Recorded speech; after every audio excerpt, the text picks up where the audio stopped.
जय श्री कृष्णा। आप सभी का दिन शुभ और मंगलमय हो। आज आप सुनेंगे आषाढ़ मास महात्म्य में अंतिम कथा। इसी के साथ आज आषाढ़ मास की कथाएं समाप्त हो जाएंगी और आप अगले दिन से हमारे चैनल पर हर दिन सावन मास की कथाएं भी सुनिएगा। अब तक हमारे चैनल पर सभी कथाएं सुनने के लिए आप सबका बहुत बहुत धन्यवाद।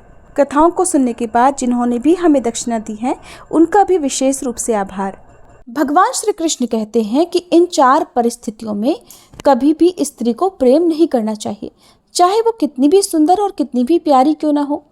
प्रिय श्रोताओं, एक समय की बात है जब देवर्षि नारद पृथ्वी लोक पर भ्रमण करते करते भगवान श्री कृष्ण के पास पहुंच गए। भगवान श्री कृष्ण देवर्षि नारद को देखकर बड़े प्रसन्न हुए और उनका स्वागत करते हुए कहने लगे, हे देवर्षि, आपका स्वागत है। कहिए देवर्षि, आप किस प्रयोजन से आए हैं? तब देवर्षि नारद ने कहा, हे प्रभु, मैं अभी अभी पृथ्वी लोक का भ्रमण करके आ रहा था। तभी मेरे मन में एक प्रश्न उठा, इसलिए उस प्रश्न का उत्तर पाने की इच्छा से ही मैं आपके पास आया हूँ। तब भगवान श्री कृष्ण कहने लगे, हे देवर्षि, आपके मन में जो भी प्रश्न हो आप निसंकोच होकर पूछो। मुझे आपके प्रश्न का उत्तर देते हुए बहुत खुशी होगी, क्योंकि आपके प्रश्न लोकहित में होते हैं। तब देवर्षि नारद कहने लगे, हे प्रभु, किन परिस्थितियों पर स्त्रियों तथा पुरुषों को कभी प्रेम नहीं करना चाहिए? प्रिय श्रोताओं, तब भगवान श्री कृष्ण कहते हैं, हे देवर्षि, आज आपने बहुत ही महत्वपूर्ण प्रश्न किया है। इस प्रश्न से सभी स्त्रियों और पुरुषों को पता चल जाएगा कि कौन सी परिस्थितियों में प्रेम नहीं करना चाहिए और कौन सी परिस्थितियों में प्रेम करना चाहिए। तब देवर्षि नारद ने कहा, हे प्रभु, अब आप अति शीघ्र बताइए। तब भगवान श्री कृष्ण कहने लगे, हे देवर्षि, इस प्रश्न को जानने से पहले आपको प्राचीन काल की कथा सुनाता हूँ। जो भी स्त्री और पुरुष इस कथा को मन और ध्यान से सुनता है, पूरा सुनता है, वो समझ जाते हैं कि कौन कौन सी परिस्थितियों में प्रेम नहीं करना चाहिए। तब भगवान श्री कृष्ण कथा को आरंभ करते हुए कहते हैं, हे देवर्षि नारद, प्राचीन समय की बात है। एक नगर में श्याम नाम का एक राजा राज्य करता था। वह राजा बड़ा ही धर्मात्मा और सत्यवादी था। उसके राज्य में ना कोई गरीब था, ना ही कभी कोई भूखा या प्यासा रहता था। राजा श्याम के यहाँ एक ब्राह्मण था, जिससे बिना कोई काम करवाए ही राजा उसे मंत्री जितना वेतन दिया करते थे।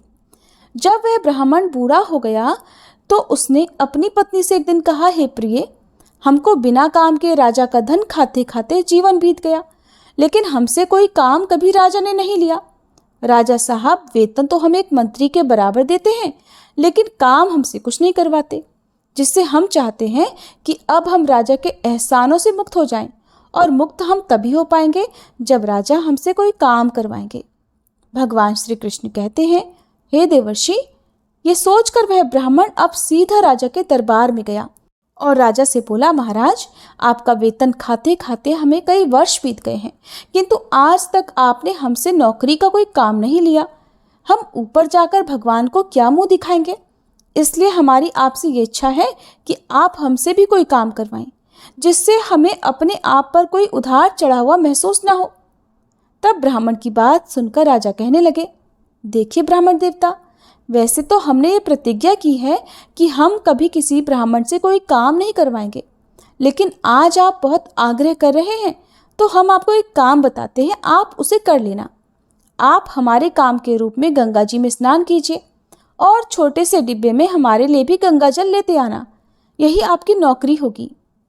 राजा की ये बात सुनकर ब्राह्मण बड़े प्रसन्न हुए और तुरंत अपने घर आए और अपनी पत्नी से बोले कि आज मैं राजा के कहने से गंगा स्नान करने जा रहा हूँ।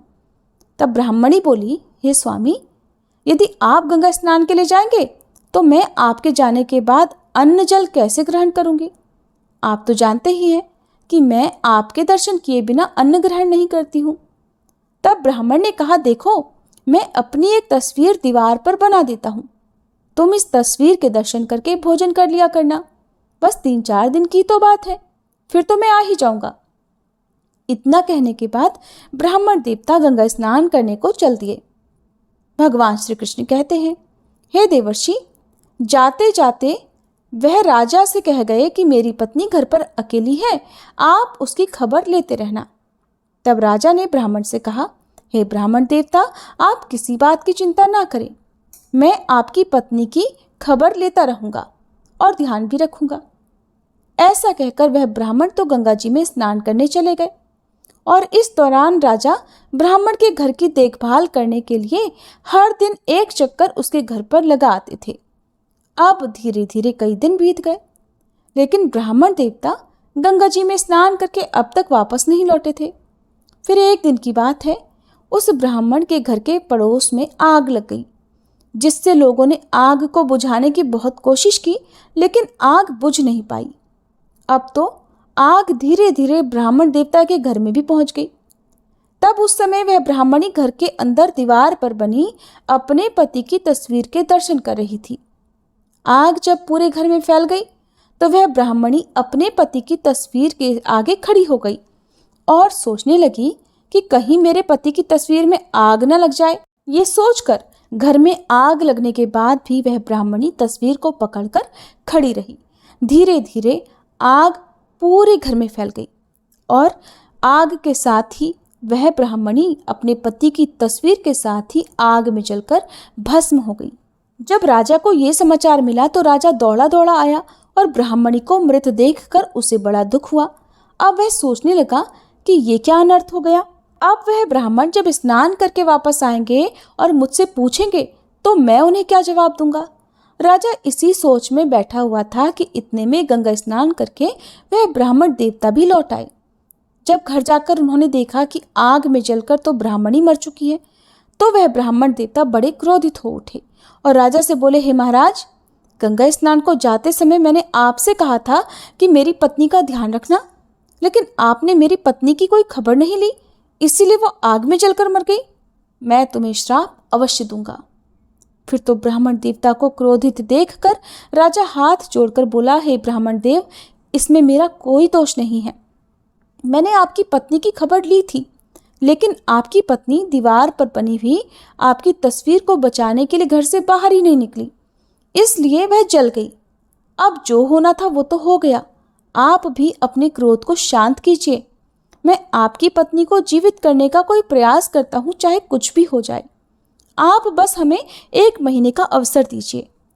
तब ऐसा कहकर राजा ने ब्राह्मणी के शव को तेल में रखवा दिया और कहा कि हे ब्राह्मण देवता, आप 1 महीने का इंतजार कीजिए। फिर राजा अपना राजकाज मंत्री के हाथ में छोड़कर अमृत की तलाश में चल पड़े, जिससे कई दिनों के बाद चलते चलते राजा एक गांव में पहुंचे। वहां एक घर के द्वार पर चबूतरा बना हुआ था, जिससे विश्राम करने के लिए राजा उस चबूतरे पर बैठ गए।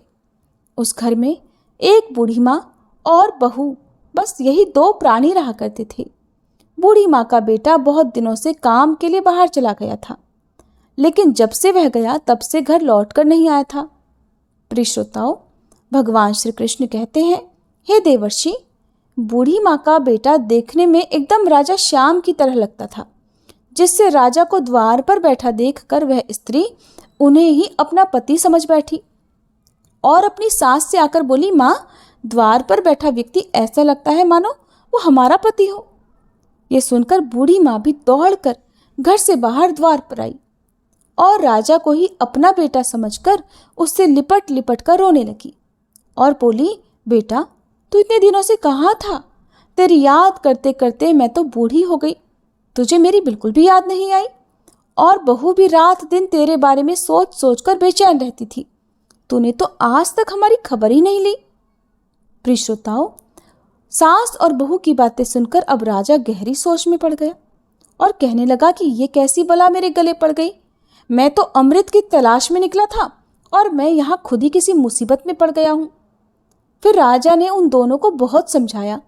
सास से कहा कि मैं तुम्हारा बेटा नहीं हूँ, तुम्हें धोखा हो गया है, तुम्हारा बेटा तो कोई और है। तुम अपने बेटे का पूरा हाल मुझे बताओ, मैं तुम्हारे बेटे को ढूंढ कर लाऊंगा। तब वह बूढ़ी माँ कहने लगी, बेटा, मेरा पुत्र 14 वर्ष की उम्र में विवाह करके चला गया और आज 25 वर्ष हो गए हैं। उसकी पत्नी उसकी चिंता में सूख कर कमजोर हो गई है, लेकिन वो है कि अभी तक लौटकर ही नहीं आया। तब राजा कहने लगे, तुम्हारा बेटा किस देश में रहता है? क्या आपको उसका कुछ अता पता है? तब बूढ़ी माँ ने कहा, महाराज, दक्षिण दिशा राज्य में एक चंद्र प्रताप नाम का राजा है जो 1 किलो सोना रोज गरीबों को दान करता है। उसी राजा के पास मेरा बेटा नौकरी करता है और उसका नाम मृत्युंजय है। राजा श्याम बूढ़ी माँ और उसकी बहू को दिलासा देकर वहां से चले गए कि मैं बहुत जल्दी तुम्हारा बेटा ढूंढकर तुम्हारे पास पहुंचा दूंगा, तुम चिंता मत करना। फिर तो राजा जल्दी ही राजा चंद्र प्रताप के राज्य में पहुंच गया और उसके महल में जाकर द्वारपालों से कहा, हे द्वारपालों, मृत्युंजय नाम वाले एक व्यक्ति को बुला दो जो राजा का सेवक है। मैं उनके गांव से आया हूँ, मेरा नाम श्याम है। फिर द्वारपालों ने जैसे ही यह समाचार मृत्युंजय को दिया तो वह तुरंत भागता हुआ द्वार पर आया और श्याम को अपने कक्ष में बुलाकर ले गया, उसकी खूब खातिरदारी की। फिर राजा श्याम ने बताया कि हे भाई, जब से तुम अपने घर से चले आए हो तब से तुमने अपनी शक्ल तक नहीं दिखाई है। घर पर तुम्हारी माँ और पत्नी का रो रो कर बुरा हाल है। अब जल्द से जल्द घर जाकर अपनी माँ और पत्नी से मिलो। तब मृत्युंजय कहने लगा, हे मित्र, क्या बताऊं, राजा साहब मुझे यहाँ से जाने ही नहीं देते। ना तो वह मुझे छुट्टी देते हैं, ना ही मुझे नौकरी से निकालते हैं। मैं क्या करूं? तब राजा श्याम ने कहा, कोई बात नहीं, तुम राजा से कहना कि मैं घर जा रहा हूं, मेरे बदले मेरे स्थान पर मेरा भाई काम करेगा। फिर तो मृत्युंजय ने वैसा ही किया। उसने राजा को जाकर सारी बात बता दी कि महाराज, गांव से मेरा भाई आया है, मेरी पत्नी और मेरी माँ की तबीयत खराब है, मेरी जगह पर मेरा भाई आपके यहाँ काम करेगा और 1 महीने के बाद मैं वापस आ जाऊंगा। तब तो राजा ने उसकी ये मांग स्वीकार कर ली और उसे घर जाने की आज्ञा दे दी। अब मृत्युंजय की जगह पर राजा श्याम काम करने लगे, जिससे वह रोजाना रात में राजा के कक्ष में पहरा देते। भगवान श्री कृष्ण कहते हैं, हे देवर्षि, दुनिया में अच्छे लोगों की भी कमी नहीं है जो दूसरों का दुख दूर करने के लिए अपनी जान की बाजी तक लगा देते हैं। राजा श्याम स्वयं राजा होने के बाद भी दूसरे जगह पर नौकरी कर रहे थे। राजा चंद्र प्रताप हर रोज आधी रात के समय नगर से बाहर एक देवी मंदिर में जाता था। वहां एक गर्म तेल की कढ़ाई रखी थी और वह देवी राजा चंद्र प्रताप को पकड़कर उस तेल की कढ़ाई में डाल देती थी। जब वह उसमें तला जाता था तो देवी उसे निकाल कर खा जाती थी और फिर उसकी हड्डियों को इकट्ठा करके उन पर अमृत छिड़ककर उसे जीवित कर देती थी। उसके बाद 1 किलो सोना देकर उसे वापस भेज देती। फिर राजा अगले दिन वही 1 किलो सोना गरीबों को दान कर देता था। फिर एक दिन राजा श्याम ने सोचा कि राजा इतना सोना कहाँ से लाता है, इसका पता मुझे लगाना चाहिए। अब तो आधी रात के समय जब राजा चंद्र प्रताप देवी के मंदिर में गए तो पीछे पीछे राजा श्याम भी चले गए और छुपकर इस सारी घटना को देखने लगे। देखने के बाद सोचने लगे, अरे वाह, इतना कष्ट उठाकर राजा सोना प्राप्त करता है और फिर उसे दान भी कर देता है। क्यों न इस राजा का कष्ट हमेशा के लिए दूर कर देना चाहिए। प्रिय श्रोताओ, यही सोचकर राजा श्याम ने अगले दिन एक व्यक्ति से कुछ पकवान, इत्र, सुगंधित वस्तुएं मंगवाई और तरह तरह के स्वादिष्ट मसाले भी मंगवाए। फिर उसने उन मसालों और पकवानों को अपने पेट को काटकर उसमें भर लिया। जब आधी रात का समय हुआ तो राजा ने अपने कुछ लोगों को बुलाकर राजा चंद्र प्रताप को मूर्छित करवा दिया और उसकी जगह स्वयं मंदिर में चला गया। रोज की तरह देवी ने उसी तरह पकड़कर उसे भी तेल की कढ़ाई में पटक दिया। जब राजा तला गया तो देवी ने उसे निकालकर खाना शुरू कर दिया। फिर आज तो उस देवी को हर दिन से अधिक स्वादिष्ट मांस लग रहा था। उसे पूरा खाने के बाद देवी ने उसकी हड्डियां एक जगह पर रखी और उन पर अमृत छिड़ककर उसे पुनर्जीवित कर दिया। उसके बाद देवी ने राजा से कहा, अरे राजा, आज तो तूने मुझे बहुत प्रसन्न कर लिया है, तू मुझसे जो चाहे वो वर मांग सकता है। प्रिय श्रोताओं, देवी के ऐसा कहने पर राजा ने देवी से 3 वरदान मांगे। पहले वरदान में अमृत का कलश मांग लिया, दूसरे में सोना बनाने वाला यंत्र मांग लिया और तीसरे वर में राजा कहने लगा, हे देवी, इस तेल की कढ़ाई को पलटकर आप चली जाओ और आज के बाद किसी मनुष्य को मत खाना। इस प्रकार देवी राजा श्याम को अमृत का कलश और सोना बनाने वाला यंत्र देकर चली गईं। इधर राजा श्याम राजा चंद्र प्रताप के पास वापस लौट गया और उसको स्वस्थ कर दिया। मध्य रात्रि का समय था। जब राजा चंद्र प्रताप की आंख खुली तो वह एकदम से उठकर देवी के मंदिर की ओर भागने लगा और वहां जाकर देखा तो वहां कुछ भी नहीं था, केवल कढ़ाई उल्टी पड़ी थी। राजा सोचने लगा, आज मैं सोना कहाँ से दान करूंगा? आज तो मेरी बहुत बड़ी बदनामी होगी। प्रजा कहेगी कि राजा के पास धन खत्म हो गया। इसी चिंता में राजा चंद्र प्रताप लौटकर महल में आकर अपने पलंग पर आकर लेट गया। जब सुबह हुई तो राजा के महल के द्वार पर सोना लेने के लिए लोगों की भीड़ जमा हो गई। अब तो राजा चंद्र प्रताप दुविधा में पड़ गए कि मैं कहाँ से इन्हें सोना लाकर दूं? आज सोना तो मिला नहीं। तब राजा श्याम राजा चंद्र प्रताप की चिंता को समझ गए। उन्होंने राजा से पूछा कि महाराज, आज आप इतने उदास क्यों हो? तब राजा चंद्र प्रताप ने राजा श्याम को सारी बात बताई कि मेरे पास सोना ही नहीं है तो मैं दान किसका करूं? आज तक मेरे द्वार से कोई खाली हाथ नहीं लौटा है। तब राजा श्याम ने कहा, महाराज आप चिंता ना करो, लो ये सोना बनाने वाला यंत्र है जो मैंने देवी से मांग लिया और साथ में अमृत का कलश भी है। राजा चंद्र प्रताप बड़े हैरान थे कि जो काम आज तक मैं नहीं कर पाया वो हमारे इस नौकर ने कर दिया। राजा चंद्र प्रताप को संदेह हुआ कि इतना बड़ा काम कोई साधारण मनुष्य नहीं कर सकता। तब राजा चंद्र प्रताप ने पूछा कि तुम कौन हो और सही सही बताओ। तब राजा श्याम ने अपना सही परिचय देते हुए कहा कि वह एक नगर के राजा श्याम है और मैं एक ब्राह्मणी को जीवित करने के लिए अमृत लेने आया हूँ। आपका दास बनकर अब मेरे दोनों काम हो गए, आपको सोना मिल गया और मुझे अमृत। तब राजा श्याम का नाम सुनकर राजा चंद्र प्रताप उनसे क्षमा मांगने लगे कि उन्होंने उनको सेवक के तौर पर रखा। फिर उन्हें बहुत धन्यवाद किया कि आपने मेरा कष्ट हमेशा के लिए दूर कर दिया। आपका जैसा नाम सुना था आप तो बिल्कुल वैसे ही हैं। इसके बाद राजा श्याम वहां से चले आए और उस ब्राह्मणी के शव पर अमृत छिड़ककर उन्हें पुनर्जीवित कर दिया, जिससे अब तो वह पहले से भी अधिक सुंदर और जवान हो गई। सुंदर और जवान पत्नी को पाकर ब्राह्मण देवता बड़े प्रसन्न हुए और कुछ दिन वे दोनों हंसी खुशी से रहने लगे। लेकिन धीरे धीरे ब्राह्मण देवता की पत्नी को अपने बूढ़े पति से नफरत होने लगी और अब वह दूसरे पुरुष की कामना करने लगी। भगवान श्री कृष्ण कहते हैं, हे देवर्षि, पति से प्रेम करने वाली पतिव्रता स्त्री तो वह पहले वाली स्त्री थी जो आग में जलकर मर गई थी। जीवित होने के बाद जब वह जवान हो गई तो उसके भाव विचार पतिव्रता वाले नहीं रहे। लेकिन ब्राह्मण देवता को तो यही लगता था कि वो उनकी पहले वाली ही पत्नी है। ऐसा सोचना उनकी सबसे बड़ी भूल थी। उनकी पत्नी ने पड़ोस में रहने वाले एक युवक से प्रेम कर लिया। फिर एक दिन वह ब्राह्मणी अपने प्रेमी के साथ अपने घर पर ही थी कि उसी समय ब्राह्मण देवता घर में पहुंच गए, जिससे अपनी पत्नी को दूसरे पुरुष के साथ देखकर उन्होंने ब्राह्मणी को बहुत डांटा। लेकिन उसके स्वभाव में कोई बदलाव नहीं आया। बदलाव आता भी कैसे? ब्राह्मण तो बूढ़ा था और उनकी पत्नी जवान थी। फिर एक दिन ब्राह्मणी ने अपने बूढ़े ब्राह्मण पति को भोजन में विष दे दिया और अपने प्रेमी के साथ किसी दूसरे नगर में चली गई। इधर ब्राह्मण देवता की भोजन में मिले विष के कारण मृत्यु हो गई। जब राजा श्याम ने ब्राह्मण की मृत्यु का समाचार सुना तो वह अमृत का कलश लेकर आए और ब्राह्मण को जीवित कर दिया। फिर राजा ने ब्राह्मण को समझाया और कहा, हे ब्राह्मण देवता, जो आयु आपकी भगवान की पूजा पाठ और भजन करने की है उसे आप एक स्त्री के प्रेम में लगा रहे हैं। हर कर्म की एक निश्चित सीमा होती है, एक निश्चित समय होता है और उसी आयु तक सब कर्म उचित रहते हैं। जवान स्त्री को पाकर आपको तो खुशी हुई होगी, परंतु आपको पाकर उसे बिल्कुल भी प्रसन्नता नहीं हुई होगी। विवाह संबंध और मित्रता सदैव समान आयु वालों में ही करना चाहिए। हो सकता है भगवान ने आपको धर्म के मार्ग पर लाने के लिए ऐसा किया हो, आपको ईश्वर की भक्ति में जोड़ने के लिए ऐसा किया हो।